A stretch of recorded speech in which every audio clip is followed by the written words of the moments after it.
আসসালামু আলাইকুম রহমতুল্লাহি ওবরকাতুহু। সম্মানিত দর্শক, ডক্টর মোহাম্মদ ইউনূস সম্প্রতি যে আমেরিকা সফরে গেলেন, সেখানে তার যে জাতিসংঘ ভাষণের বাইরে বাকি সময়গুলোতে সাইড লাইনে অনেকগুলো বৈঠক করেছেন, অনেকের সঙ্গে দেখা সাক্ষাৎ করেছেন এবং তার কিছু কিছু বক্তব্য ইতিমধ্যেই সামাজিক মাধ্যমে রীতিমতো ঝড় তুলেছে। তো এরকম একটি বক্তব্যের খণ্ডিত অংশ শুনছিলাম। একজন ভদ্রমহিলার সঙ্গে সাক্ষাৎকার দিতে গিয়ে তিনি যে বিষয়গুলো বোঝানোর চেষ্টা করছিলেন, সেই বিষয়গুলো নিয়ে কথা বলব। কিন্তু যে চৌম্বক অংশটি আমাদের মধ্যে বিতর্ক তৈরি করেছে তা হলো, তিনি দাড়ি নিয়ে একটি মন্তব্য করেছেন। এটা একেবারে নিতান্তই জোক, কৌতুক। এবং পশ্চিমা দুনিয়াতে আপনি কথা বলতে গেলে যত বেশি হিউমার করতে পারবেন এবং যত বেশি কৌতুক করতে পারবেন, ততই আপনার গ্রহণযোগ্যতা বাড়বে এবং আপনি মানুষ হিসেবে, যাকে বলা হয়, অন্যের নিকট আকর্ষণীয় ব্যক্তিত্বে পরিণত হবেন।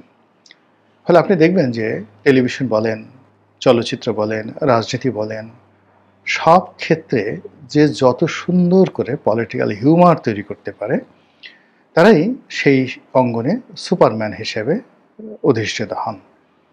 যেমন রোনাল্ড রিগান, বারাক ওবামা, এমনকি আপনি জর্জ ডব্লিউ বুশের মতো, জুনিয়র বুশ, সিরিয়াস একজন মানুষ।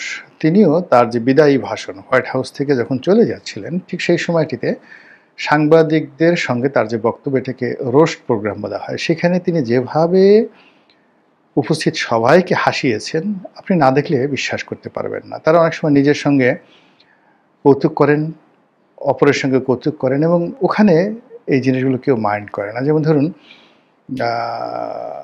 বারাক ওবামা, এখন তিনি একটি টিভি টক শোতে গেলেন, সেখানে তিনি বুক ডাউন দিলেন, নাচলেন, আরও অনেক কিছু করলেন। এটা বাংলাদেশে সম্ভব নয়।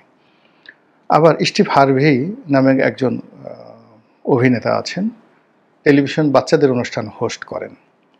অসাধারণ তার যে সেই কৌতুক, বাচ্চারা কৌতুক করছে, সে কৌতুক করছে এবং এই কারণে সে আমেরিকার সোসাইটিতে মানে বিশাল এক সেলিব্রিটি। অপরাহ্ন উইনফ্রে থেকে শুরু করে অন্যান্য যারা আছেন, তারা সবাই এই কৌতুক, মানে যে যত সুন্দর কৌতুক বলতে পারেন, তাকে তত মহামানব হিসেবে মনে করা হয়। আমাদের Nobel laureate doctor Mohammad Yunus সুদীর্ঘকাল তিনি তার ক্যারিয়ার পশ্চিমা দুনিয়ায় তৈরি করেছেন এবং পশ্চিমা দুনিয়ায় এই যে তাদের যে সোসাইটির যে আচার আচরণ, চাল চলন, কথাবার্তা, এটা তিনি এতটা রপ্ত করেছেন, ফলে তার মন মানসিকতা, চিন্তা চেতনা আসলে পশ্চিমা ধাঁচের। কেবলমাত্র তার গায়ের রং, সেই গায়ের রং বাংলাদেশের, আর তার যে পোশাক আশাক এটি বাংলাদেশের। ফলে তার বক্তব্য আমেরিকার সোসাইটিতে অত্যন্ত জনপ্রিয়, কিন্তু বাংলাদেশের অনেকের কাছে হয়তো এই বক্তব্যগুলো যাকে বলা হয় আপত্তিকর বলে মনে হতে পারে। আপনারা জানেন যে ডক্টর মোহাম্মদ ইউনূস ক্ষমতা আসার সঙ্গে সঙ্গে পশ্চিমা দুনিয়ায় নিদারুণ সব অপপ্রচার চলছে তার বিরুদ্ধে, তার সরকারের বিরুদ্ধে। সবাই বলার চেষ্টা করছে এবং এই যে তার বিরুদ্ধে অপপ্রচার চলছে, এটার নেতৃত্ব দিচ্ছে মূলত ভারত। ভারতের যে শক্তিশালী মিডিয়া এবং তাদের যে পশ্চিমা বন্ধু রয়েছে, অর্থাৎ ধরুন ভারতের এনডিটিভি বা ভারতের Hindustan Times, the Hindu, the Guardian, এ সকল পত্রিকার সাথে অ্যাফিলিয়েটেড যে সকল পশ্চিমা মিডিয়া রয়েছে, তারা সবাই ডক্টর মোহাম্মদ ইউনূসের যে অতীত কর্মকাণ্ড সব কিছু ভুলে গিয়ে তাকে এই গত 1 বছরের প্রেক্ষিতে তাকে যে অবমূল্যায়ন করছেন বা যেভাবে তার সমালোচনা করছেন, তা ডক্টর মোহাম্মদ ইউনূসের ক্যারিয়ারকে রীতিমতো তছনছ করে দিচ্ছে। তাকে বলা হচ্ছে যে তিনি এখন মিয়া ইউনূস। ডক্টর ইউনূসের পরিবর্তে তাকে বলা হচ্ছে মিয়া ইউনূস। বোঝার চেষ্টা করেন, যারা আপনারা সামাজিক মাধ্যমে আছেন, এই শব্দটার অর্থ দ্বারা কী বোঝায়। তাকে মানে আমরা সবাই তাকে সম্মান করি বা বলি ডক্টর ইউনূস বলে। তো তারা ভারতীয় মিডিয়া এবং পশ্চিমা মিডিয়া এখন তাকে বলা হয় মোহাম্মদ ইউনূস, মানে মোহাম্মদ রসুলুল্লাহ সাল্লাল্লাহু আলাইহি ওয়াসাল্লাম। এই যে তার নামটিকে তারা ওনার নামের সঙ্গে যুক্ত করে দিয়ে, ডক্টর বাদ দিয়ে, সব কিছু বাদ দিয়ে তাকে একজন ইসলামিস্ট, একজন এক্সট্রিমিস্ট, এই হিসাবে প্রমাণ করার জন্য তারা উঠে পড়ে লেগেছে। তাহলে কি হলো, ডক্টর ইউনুস না বলে তারা বলছে মিয়া ইউনুস আর মোহাম্মদ ইউনুস। দ্বিতীয়ত তারা যে ন্যারেটিভটি তৈরি করার চেষ্টা করছেন সেটি হলো যে তিনি একটি উগ্রবাদী সরকার পরিচালনা করছেন, তার সরকারে যারা কর্তা ব্যক্তি এবং তার সরকারে যারা প্রমোটার তারা সবাই উগ্রবাদী, জঙ্গিবাদী, এক্সট্রিমিস্ট, ইসলামপন্থী, এবং বাংলাদেশে একটা আইএসের মতো একটা সংগঠন বা তালেবানের মতো একটা রাষ্ট্র, এটাই সম্ভবত ডক্টর মোহাম্মদ ইউনূসের নেতৃত্বে ঘটতে যাচ্ছে। এই কথাগুলো ওয়েস্টে প্রচার করা হচ্ছে, যেটি ডক্টর মোহাম্মদ ইউনূসের জন্য খুবই মনোবেদনার। এর কারণ হলো যে মাটিতে তার প্রবৃদ্ধি, অর্থাৎ ইউরোপের মাটিতে তার প্রবৃদ্ধি, ইউরোপ এবং আমেরিকাকে মার্কেটিং করে তিনি আজকের এই অবস্থানে পৌঁছে গেছেন। ফলে তিনি তো নিয়তি জানা মানুষ। সেই নিয়তিতে যেটি বলা হচ্ছে, তোমারে বোধিবে যে গোকুলে বাড়ি শেষে, এবং তোমার যেখান থেকে শুরু সেখানেই তোমার শেষ। যে মাটিতে তোমার উত্থান হবে সে মাটিতেই তোমার পতন হবে। এবং আল্লাহ ঠিক একই কথা বলেছেন। এই যে আমরা কবরে লাশ রাখি, প্রায় আমি এই কথাগুলো বলি, তো সেই কবরে লাশ রাখার সময় আমরা যে দোয়াটি পড়ি সেটি কি? মিনহা খালাকনাকুম অফিহা নুইদুকুম অমিনহা নুখরিজুকুম তারাতা নুখরা। হে মানুষ, তোমাকে এই মাটি থেকে তৈরি করা হয়েছিল, আবার এই মাটির মধ্যে তোমাকে রাখা হলো, আবার তোমাকে এই মাটি থেকে উঠানো হবে। বাস্তব জীবনে একই অবস্থা। যার যেখানে উন্নয়ন, যে কর্ম করে উন্নয়ন, যে সমাজকেন্দ্রিক তার উন্নয়ন, ঠিক সেখানেই তার পতন। আমাদের এই বাংলাদেশে সবাই এক বাক্যে বিশ্বাস করেন যে ডক্টর মোহাম্মদ ইউনূস যেখানে এসেছেন মূলত ইউরোপের পছন্দে, আমেরিকার পছন্দে, এবং তার ইউরোপ আমেরিকার কানেক্টিভিটির কারণেই পশ্চিমারা তাকে বিশ্বস্ত লোক হিসেবে এখানে বসিয়েছেন।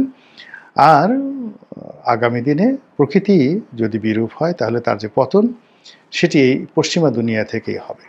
আমরা যদি রেজা শাহ পাহলভীর কথা চিন্তা করি, আমরা যদি হামিদ কারজাই বা আশরাফ ঘানি বা আশরাফ থানি, আফগানিস্তানের প্রেসিডেন্ট, তাদের পরিণতির কথা চিন্তা করি, আমরা যদি ইমরান খানের পরিণতির কথা চিন্তা করেন, পশ্চিমা দুনিয়া তাকে বানিয়েছে, তারাই তাকে শেষ করেছে। আমরা যদি জেনারেল পারভেজ মোশাররফের কথা চিন্তা করি, একই নিয়তি আমরা দেখতে পাবো। আমরা যদি মার্কোসের কথা চিন্তা করি, ইমেলদা মার্কোসের কথা চিন্তা করি, ফিলিপিন্সের একই ঘটনা ঘটেছে। তো সেই ক্ষেত্রে আমার মতো একজন ক্ষুদ্র মানুষ যদি ইতিহাস জানেন, ডক্টর মোহাম্মদ ইউনূসের জন্য তো এই ইতিহাস আরও একেবারে মুখস্থ। ফলে তিনি বিব্রত, তিনি তার ইউরোপের বন্ধুদেরকে বোঝাতে চান তার মতো করে, এবং সেই কথা বলতে গিয়ে তিনি বোঝাতে চেয়েছেন যে এখন পশ্চিমে প্রচার হচ্ছে বা অপপ্রচার হচ্ছে যে বাংলাদেশে একটি উগ্রবাদী শাসন চলছে, এখানে মোল্লারা সব কিছু নিয়ন্ত্রণ করছে এবং আমি নিজে মোল্লা হয়ে গেছি। এই ধরনের কথা, মানে একজ্যাক্টলি আমি তার কথাগুলো অনুবাদ করছি না, তার কথার ভাবার্থ যে আমি মোল্লা হয়ে গেছি। কিন্তু ওয়েস্ট যেভাবে মোল্লাদেরকে দেখে যে তাদের মুখে অনেক দাড়ি থাকে, সব কিছু থাকে, দেখুন আমার মুখে দাড়ি নেই, আমার মুখে যে দাড়ি ছিল আমি সেটা বাংলাদেশে রেখে এসেছি, মানে ইট মিনস আমি ক্লিন শেভ করে এসেছি, শেভ করে সেটা এখন দাড়ি ক্লিন শেভ করে। এটা যদি আপনি আরও ব্যাখ্যা করেন, আমরা যারা ক্লিন শেভ করি, আমরা বেসিনের সামনে দাঁড়িয়ে মুখের ছোটো ছোটো দাড়ি, একদিন বা 2 দিনের যে দাড়িগুলো সেগুলো আমরা শেভ করি, এবং শেভ করার পরে সেগুলো আবার পানি দিয়ে যখন বেসিনের ভিতর দিয়ে চলে যায়, কোথায় চলে যায়? এই কথাগুলো নিয়ে আপনি বিতর্ক করতে পারেন এবং নানা রকম নেতিবাচক কথা বলতে পারেন, এবং এই কথা তিনি এই ইউরোপিয়ান স্টাইলে বলেছেন। কিন্তু সঙ্গে সঙ্গে যেটা হয়েছে সেটি হলো এটির প্রতিক্রিয়া হয়েছে, বাংলাদেশের প্রতিক্রিয়া হয়েছে, এবং ইউরোপেও তো এখন যে মিডিয়াগুলো তারা আর ইউনূস বান্ধব নন। তারা এখন বলতে গেলে বাংলাদেশে একটা হযবরল অবস্থা তৈরি হোক, তারা বিএনপিরও বন্ধু নন, তারপরে তারা আওয়ামী লীগেরও বন্ধু নন, কারোরই বন্ধু নন। পশ্চিমারা যে বাংলাদেশ নিয়ে কী চাচ্ছে এটা আমি এখন পর্যন্ত বুঝতে পারছি না। ফলে এইবারের যে ডক্টর মোহাম্মদ ইউনূসের আমেরিকা সফর নানা কারণে বিতর্ক তৈরি করেছে।